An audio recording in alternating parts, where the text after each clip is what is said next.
سلام دوستان، وقتتون بخیر. امروز با یک آموزش جدید از کانال بورسیاب در خدمت شما هستیم. امروز قصد داریم آموزش ساخت CV یا همون رزومه به فرمت اتحادیه اروپا را از طریق سایت یوروپس به شما آموزش بدیم.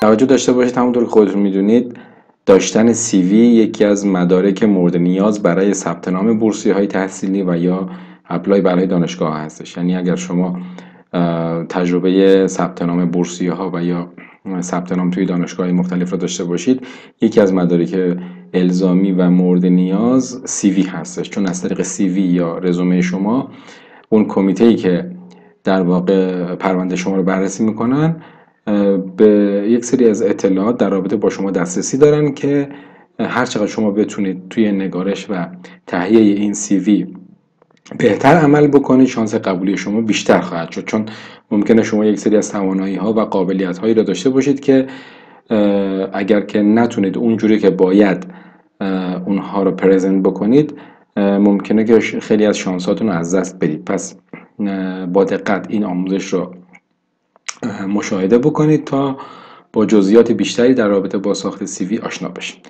خب، قبل از همه چیز شما باید وارد سایت یوروپس بشید. توی قسمت ساخت CV که من لینکش رو توی کپشن حتما براتون قرار میدم، یک سایت خیلی قوی و کاربردی هستش که شما میتونید در اینجا CV تون رو به شکل فرمت استاندارد اروپایی تهیه بکنید. خب، اگر که شما از قبل وارد سایت یوروپس شده باشید و قبلا شما اینجا اکانت داشته باشید، میتونید از قسمت لاگین تو یوروپس وارد اکانتتون بشید و از اونجا CV تون رو بسازید. ولی برای دوستانی که تازه با این سایت آشنا شدن و میخوان تازه اکانت بسازن، شما میید از طریق قسمت پایین Create Your Europass Profile این گزینه رو کلیک میکنید. خب، چنین محیطی اینجا مشاهده میکنید. از قسمت ریجستر این بالا هم هست، اگر این کادر براتون باز نشد حتما برید ریجستر بکنید، چون بعدن اگر که شما توی این سایت ثبت نام کرده باشید میتونید CV تون رو ویرایش بکنید، چیزای اضافه کم و یا آپدیت بکنید CV تون. خب، توی این قسمت شما باید ایمیلتون رو وارد بکنید. اینجا ما ایمیلمون رو وارد میکنیم و قسمت نکست اینجا نام و نام خانوادگیتون رو وارد میکنید.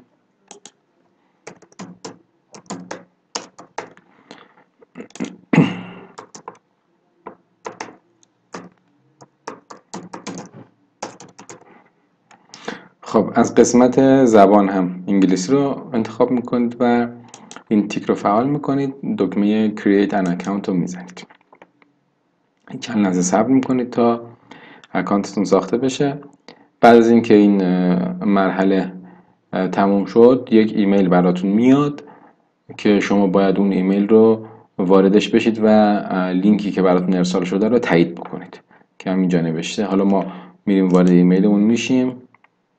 برامون یک ایمیل اومده که یک لینک برامون فرستاده، گفته که از طریق این لینک شما باید پسورد برای خودتون انتخاب کنید. ما وارد این لینک میشیم و یک پسورد برای خودمون انتخاب میکنیم.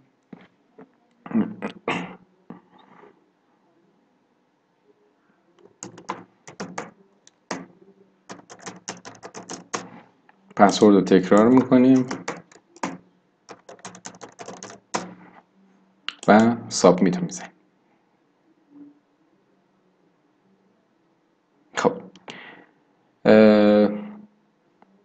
روی دکمه پروسید میزنیم، منتظر میشیم تا پروفایلمون، تا اکانتمون آماده بشه.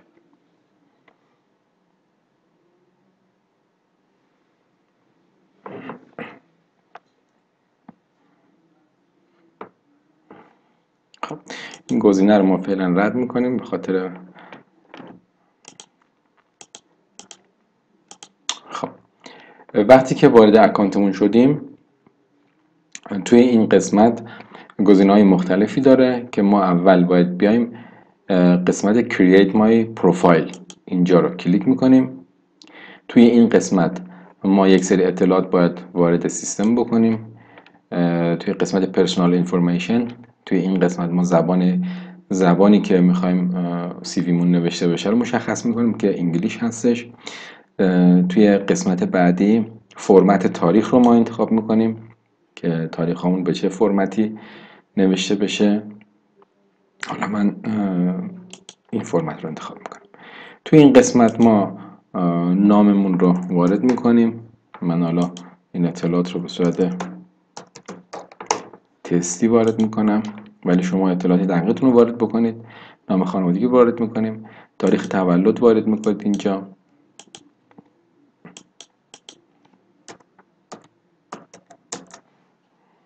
جنسیتتون رو مشخص میکنید و این قسمت هم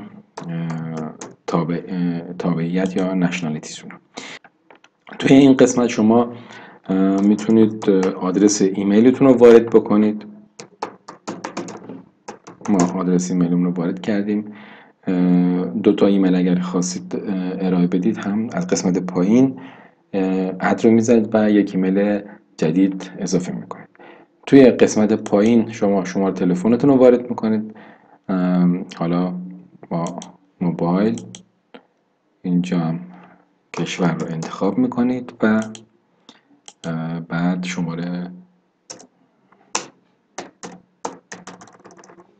ما یک شماره تماس اینجا وارد کردیم. توی قسمت بعدی قسمت آدرس هستش. اینجا آدرس محل کار یا آدرس منزل رو وارد میکنید. ما اینجا به صورت آزمایشی و تستی یک آدرس وارد میکنیم، ولی شما آدرس دقیقتون رو وارد بکنید. توی این قسمت هم کد پستی وارد میکنید. این قسمت هم شهر و کشور. گزینه نکست رو میزنید. خب توی این قسمت شما ورک اکسپریانس یا تجربه کاریتون رو باید وارد بکنید. ببینید بچه‌ها، اگر که میخواین سی ویتون رو برای پوزیشن کاری استفاده بکنید و برای درخواست یک کاری یا یک موقعیت شغلی ارائه بکنید، شما توی قسمت ورک اکسپریانس باید با جزئیات و دیتیل خیلی بیشتری اینجا تمامی سوابق کاریتون رو، اطلاعاتشون رو وارد سیستم بکنید تا تمامی سوابق کاریتون توی سی ویتون مشخص بشه. ولی نه، اگر که میخواین برای دانشگاه ها و یا پوزیشن های تحصیلی مثل بورسیه های تحصیلی و یا دانشگاه ها اقدام بکنید و سی ویتون رو برای این مراکز بفرستید، توی قسمت ورک اکسپریانس میتونید یک دو تا مورد اونایی که جدید هستن وارد بکنید و بیشتر قسمت تحصیلی ها رو پوشش بدید و آموزش هاتون رو. حالا ما توی قسمت ورک اکسپریانس یک مورد رو اینجا می نویسیم.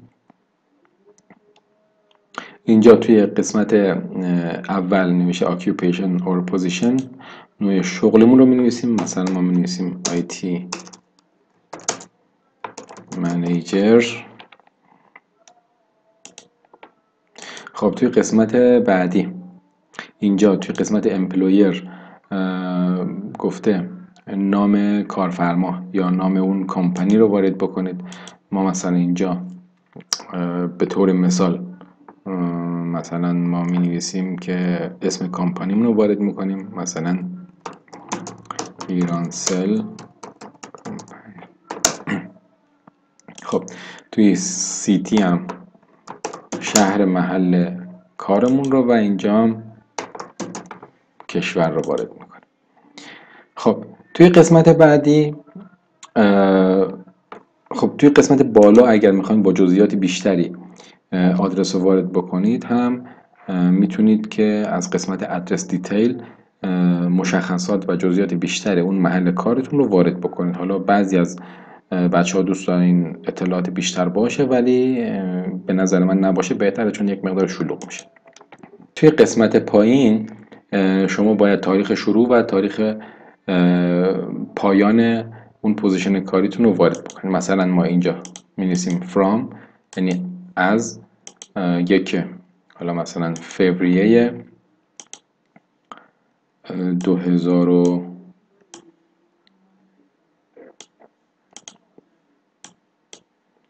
1 فوریه 2022 کارمون شروع شده تا مثلا 30 دسامبر مثلا 2023.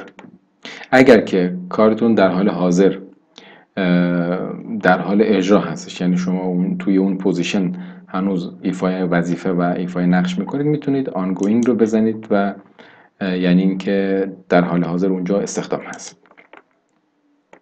توی قسمت پایین گفته که شما وظایف اصلیتون رو اینجا باید بیان بکنید. این وظایف، مهمترین وظایفی که توی اون پوزیشن کاری دارید رو اینجا میتونید که به صورت جداگانه، به صورت خلاصه وار ذکر بکنید که برای خیلی از پوزیشن های کاری اینها مهم هستش. توی قسمت مور دیتیل هم میتونید که یک سری اطلاعات اضافه رو وارد بکنید، مثلا اون بخشی که شما کار میکنید توی چه قسمتی هستش و دیپارتمنتش رو مشخص میکنید، ایمیل اون سازمان رو مشخص میکنید، آدرس وبسایت و حالا موارد دیگه‌ای که وجود داره. اگر که برای پوزیشن های کاری میخواین این سی ویتون رو ارسال بکنید، بهتره که این دیتیل ها رو هم مد نظر قرار بدید. توی قسمت Add New Work Experience هم میتونید پوزیشن های بیشتری رو وارد بکنید. فقط دقت بکنید که بهتر هستش که توی سی ویتون جدیدترین پوزیشن ها ابتدای سی ویتون باشه و به همین ترتیب پوزیشن های قبلی رو اضافه میکنید. خب ما از این قسمت میگذریم، نکست رو میزنیم. توی قسمت Education هم مثل قسمت Work Experience شما باید اطلاعاتتون رو از جدیدترین ها به قدیمترین ها سورت بکنید. خب توی قسمت اول نوشته که Title of Qualification Awarded. مثلا اینجا شما می نویسید Bachelor of Computer، مثلا لیسانس مهندسی کامپیوتر. Organization یا اون دانشگاه یا محلی که شما تحصیل کردید رو اینجا بنویسید. مثلا می نویسیم University of تهران. توی قسمت وبسایت هم آدرس وبسایت اون دانشگاهتون رو وارد میکنید که حالا ما به این کار نداریم، میتونید شما خودتون وارد بکنید. قسمت سیتی هم میزنیم تهران، کانتری هم ایران. توی این قسمت هم بازم مثل قسمت قبلی نوشته از چه تاریخی تا چه تاریخی را در بر میگیره. اینجا ما مثلا می نویسیم که از 23 سپتامبر حالا 2020 تا مثلا 23 می مثلا 2023. حالا اگر که در حال حاضر مشغول به تحصیل هستید توی اون دوره، آنگوینگ رو میزنید. خب توی قسمت پایین نوشته مور دیتیل. اینجا رو که بزنیم یک سری اطلاعات اضافه میتونید وارد سیستم بکنید، مثلا فیلد آف استادی، رشته تحصیلی.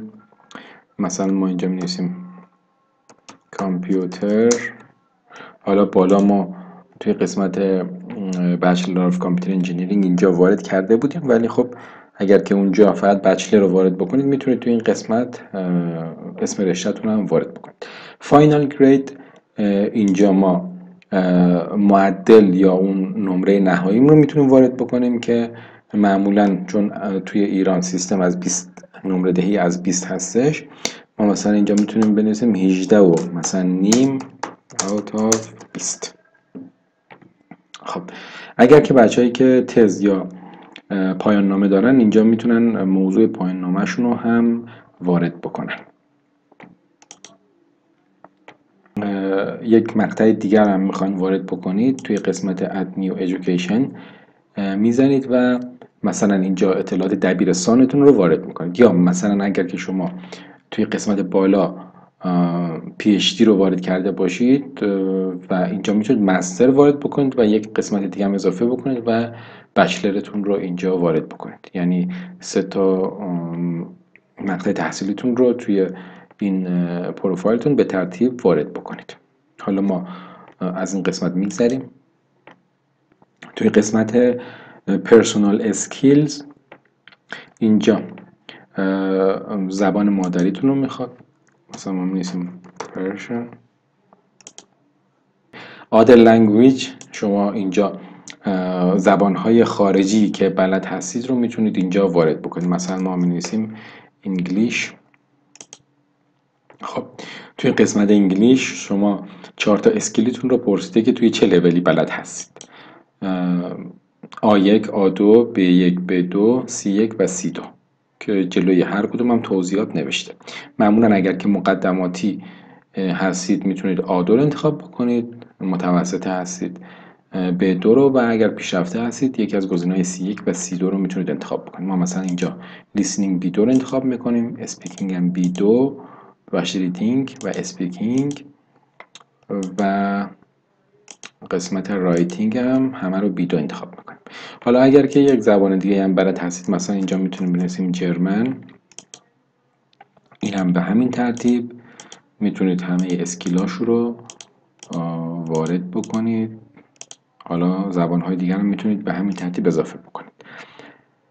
خب توی قسمت دیجیتال اسکیلز هم یک سری توانایی هاتون رو در رابطه با بحث کامپیوتر و نرم افزارهایی که بلد هستید رو میتونید اینجا بنویسید. حالا با توجه به رشته‌تون، هر رشته‌ای که هستید ممکنه یک سری از نرم افزارهای تخصصی اون رشته رو شما بلد باشید و اینجا میتونید وارد بکنید. مثلا ما اینجا میتونیم بنویسیم که SPSS. خب به همین ترتیب، یا مثلا اتوکد،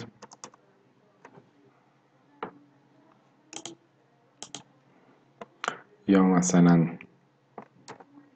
3D Max.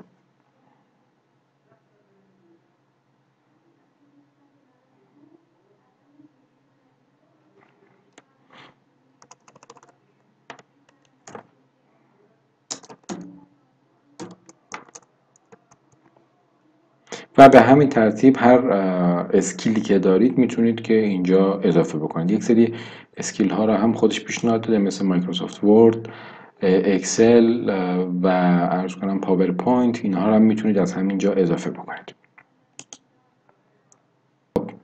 وقتی که این موارد رو اضافه کردید، قسمت کرییت رو میزنید. این قسمت میتونید یک عکس انتخاب بکنید و همونطور که میبینید یک سری اطلاعات رو ما اینجا داریم. ورک اکسپریانس داریم، ایژوکیشن داریم، لنگویج اسکیل داریم و دیجیتال اسکیلز داریم. خب اینها اطلاعات پایه و مورد نیاز یک CV استاندارد هستش که توی این قسمت هم شما اطلاعات در واقع شخصیتون رو وارد کرده بودید. توی هر قسمت دوباره گزینه ویرایش یا ادیت داره، میتونید اگر که اشتباهی رخ داده باشه میتونید اونجا برید و ویرایش بکنید. خب توی قسمت ورک اکسپریانس هم همینطور. حالا اگر که شما برای دانشگاه ها و بورسیه های تحصیلی میخواین سیویتون ارسال بکنید، میتونید که قسمت ایژوکیشن رو ابتدا قرار بدید. از این قسمت ما تغییرش میدیم و ایژوکیشن اومد بالا. حالا توی این قسمت اگر که دوباره میخواین موارد بیشتری رو وارد بکنید، مثلا قسمت مستر یا PhD رو میتونید از همین قسمت هم مجددا اضافه بکنید و تغییرش بدید. خب ورک اکسپریانس هم به همین ترتیب.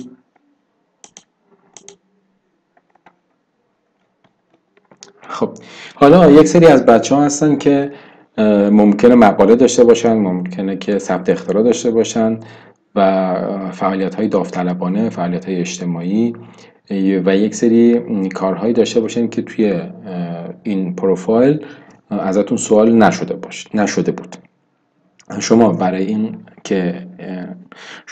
که این موارد رو هم بتونید اضافه بکنید، میایید پایین پروفایلتون قسمت اد نیو سکشن میزنید. توی این قسمت ببینید یک سری اطلاعات اضافه هم میتونید شما داخل سیویتون وارد بکنید. مثلا قسمت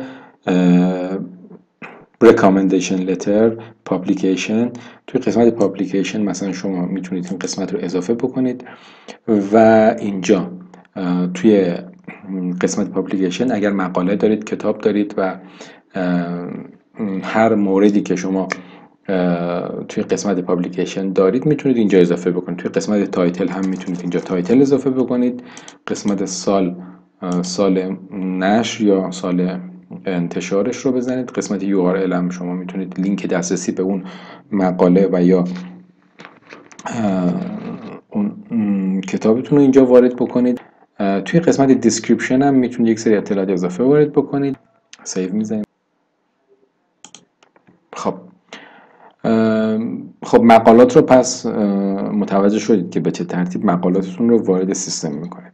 مقاله بعدی رو هم میتونید از قسمت اد پابلیکیشن اضافه بکنید و یک مقاله جدید رو هم وارد بکنید. توی قسمت اد نیو سیکشن دوباره میریم ببینیم چه اطلاعاتی داره.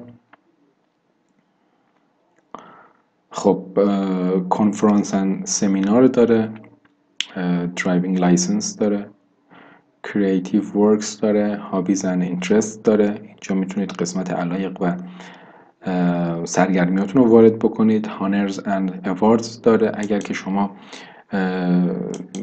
افتخاراتی کسب کردید، مثل جایزه‌ای کسب کردید و یا لوح تقدیری دارید، اینجا میتونید که اطلاعاتشون رو وارد بکنید. اینجا تایتل رو وارد میکنید و اینجا اسم اون مؤسسه‌ای که شما ازش یک لوح تقدیر و یا یک جایزه گرفتید رو وارد میکنید، تاریخش رو وارد میکنید و اینجا توی قسمت دیسکریپشن هم اطلاعاتش رو به صورت جزئی تر وارد میکنید.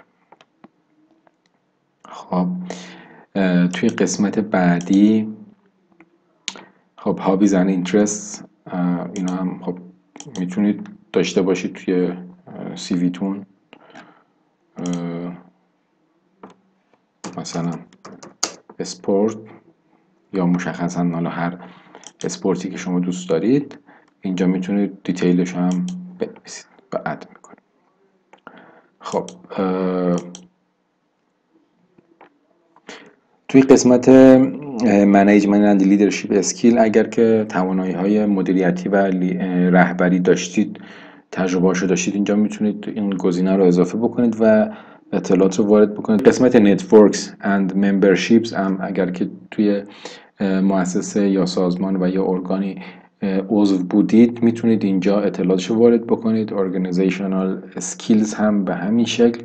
توی قسمت پروژکت اگر پروژه‌ای داشتید حالا مرتبط با رشته‌تون میتونید این قسمت رو اضافه بکنید و اطلاعاتش رو وارد بکنید. توی قسمت ریکامندیشنز هم شما میتونید اطلاعات در واقع رفرنس هاتون رو اینجا وارد بکنید، از اساتیدی که مثلا شما توصیه نامه گرفتید یا اون اساتیدی که شما رو میشناسن، میتونید اسم دو سه تا از اساتید رو با اطلاعاتش رو اینجا وارد بکنید و به صورت رفرنس توی سیویتون اضافه میشه.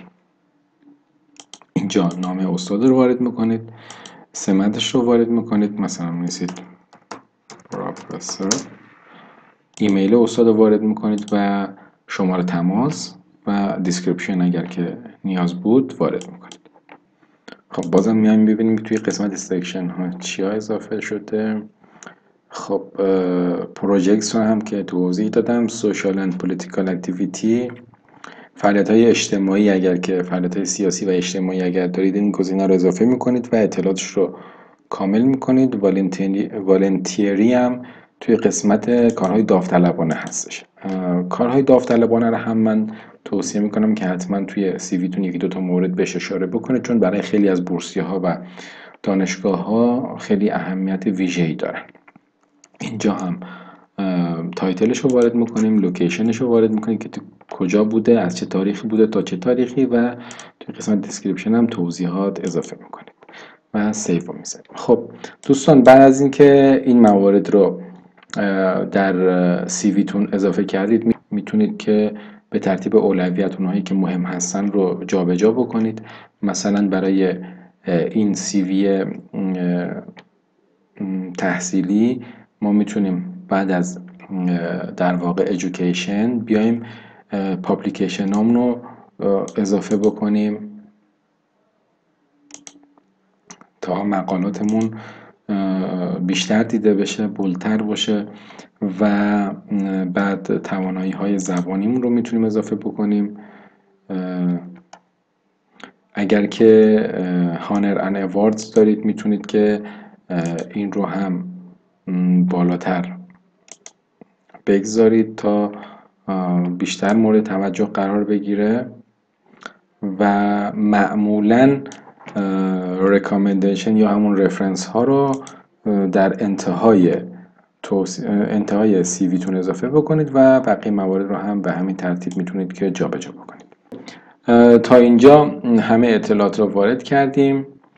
بعد برای خروجی گرفتن CV تون شما میتونید از قسمت مای یوروپاس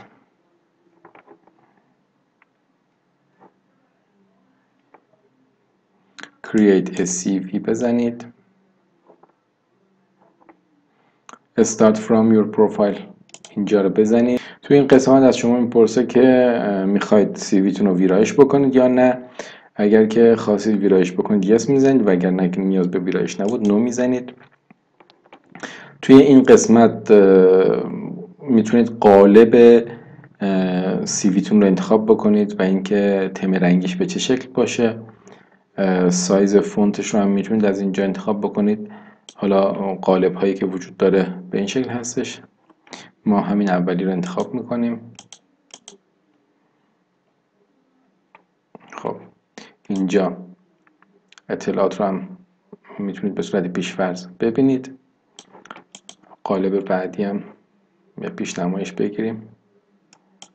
حالا بستگی به سلیقه خودتون داره. هر کدوم از این قالب ها را که تمایل داشتید میتونید که خروجی بگیرید. خب من قالب اولی رو بیشتر ترجیح میدم.